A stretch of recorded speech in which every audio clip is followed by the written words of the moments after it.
des tirs de mitraillette. Je vais courir dans le petit chemin qui est plus loin et rejoindre ma voiture le plus rapidement possible.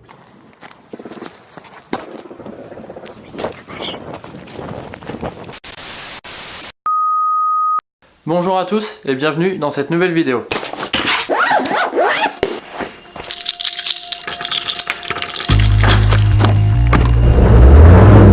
Aujourd'hui je vous emmène à la visite d'un tank abandonné.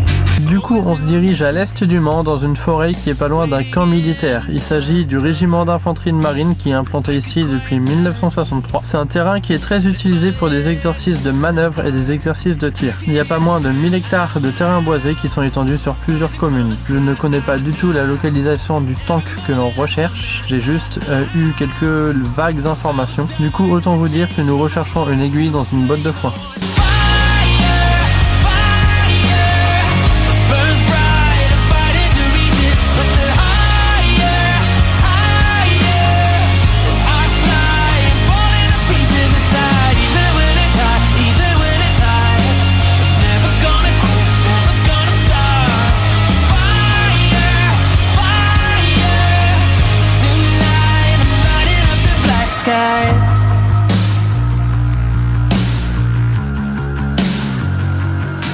Voilà, je pense que je m'approche du but, du coup j'ai laissé la voiture en haut du chemin et j'ai décidé de continuer à pied. Je m'approche du terrain militaire, donc je sais pas trop où va être la limite. Pour le moment, il y a encore donc des promeneurs, j'en ai croisé tout à l'heure. Il y a aussi des marquages et des balisages de randonnée et j'ai vu aucun panneau qui m'interdit en fait d'être ici. Et également, je ne sais pas vraiment si j'ai le droit d'y accéder ou pas. On poursuit l'exploration, je vais essayer de vous faire quelques plans sympas avec mon appareil. Let's go!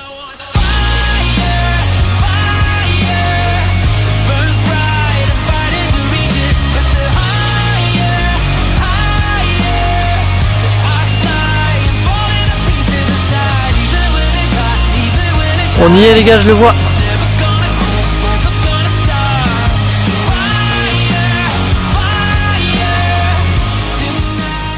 A few moments later. It was at this moment Jackson knew. He fucked up. Il y a des tirs de mitraillette. Je regarde voir le petit trou qui est là. Mais je vois personne. Je vais repartir et je reviendrai ici plus tard. Du coup là ce que je vais faire c'est que je vais ressortir ici. Je vais prendre mon sac à dos. Et je vais courir dans le petit chemin qui est plus loin et rejoindre ma voiture le plus rapidement possible. Allez c'est parti.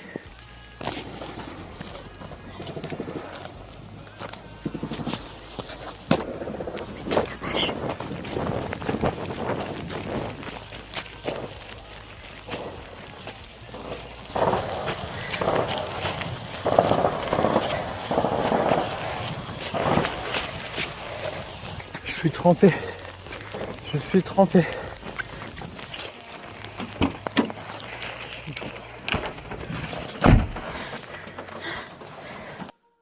Pour revenir vite fait sur ce qui s'est passé, tout simplement quand je suis arrivé au niveau du char, je suis rentré à l'intérieur pour prendre quelques plans. Au bout de quelques minutes, j'ai commencé à entendre des tirs de mitraillettes assez lointains mais qui se sont de plus en plus rapprochés. Je me suis donc bien barricadé, bien caché à l'intérieur et après j'ai vu des soldats passer à seulement quelques dizaines de mètres de moi dans une Jeep. La météo s'est également pas mal dégradée et en mettant bout à bout ces petites mésaventures, ça a fait que la sortie que j'avais prévue pour vous filmer tout ça n'était pas spécialement très agréable. Du coup je suis rentré chez moi et j'en ai profité pour faire quelques recherches. Le char abandonné qui est là-bas est un tank destroyer M10 qui appartenait anciennement au 11e RCA français. Pendant la Seconde Guerre mondiale, le 22 novembre 1944 à Soircé, dans le Haut-Rhin, il a été directement touché par un obus. Ça l'a directement mis hors de combat. Le chef de char qui se trouvait à l'intérieur a été tué sur le coup et les deux autres membres de l'équipage ont été grièvement blessés. C'est tout ce que l'on apprend sur le char en faisant des recherches sur internet. Quoi qu'il en soit, aujourd'hui on a un joli soleil, du coup je vais prendre ma caméra et tout mon matériel vidéo et je vais essayer de retourner là-bas pour finalement vous prendre les plans que je voulais faire. Bon et bien du coup me revoici en chemin, il est environ 10 h du matin et comme vous pouvez le voir derrière moi, il a gelé donc il fait extrêmement froid aujourd'hui et je pense que je vais pouvoir vous faire des plans plutôt sympas.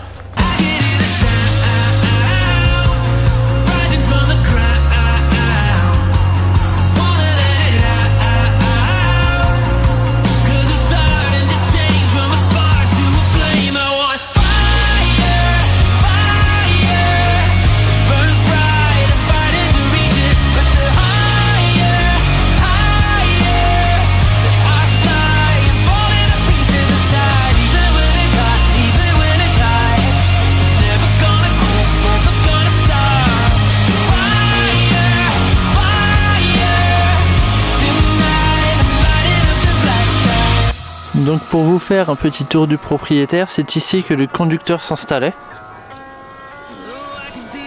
Il pouvait voir donc à l'aide de cette petite vitre blindée. Et était situé en dessous de la tourelle, ce qui lui permettait d'avoir une vision complète sur le terrain devant lui. Donc juste ici se trouvait l'artilleur qui récupérait les munitions qui étaient là afin de les mettre dans ce canon. Et pour finir, nous avions le tireur qui s'asseyait juste ici et qui disposait de toutes les commandes devant lui afin de pouvoir tirer. C'est à l'arrière du tank qu'on retrouvait tout ce qui était motorisation. Tout autour du tank, on avait pas mal de petits points d'attache. Et nous retrouvions également des coffres. C'était un petit peu petit pour mettre la valise et partir en vacances, mais ça suffisait pour mettre l'outillage nécessaire et quelques munitions. Quand on regarde l'état général du tank, on se rend compte qu'il y a assez peu d'impact de balles et qu'il n'y a pas beaucoup de rouille. Il est globalement en bon état. Voilà, j'espère que la vidéo vous aura plu. Si c'est le cas, n'hésitez pas à vous abonner et à laisser un petit pouce bleu. Je vous dis à la prochaine.